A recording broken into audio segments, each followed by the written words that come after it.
I'm not the smartest guy, but I do have, a deep thought process and a pretty broad perspective way I look at things. And I don't speak on things in terms of taking one side or the other. I speak in terms of the fair and logical thing to do in the situation.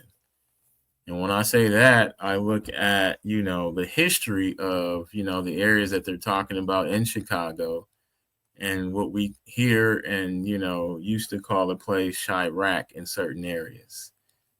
Um, That's so, a fact.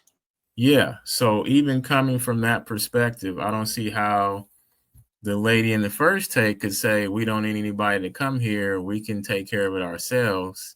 All we got to do is just put the gun down. If all we had to do is put the gun down and you guys haven't done it yet, it's not going to ever happen until possibly there's no one left.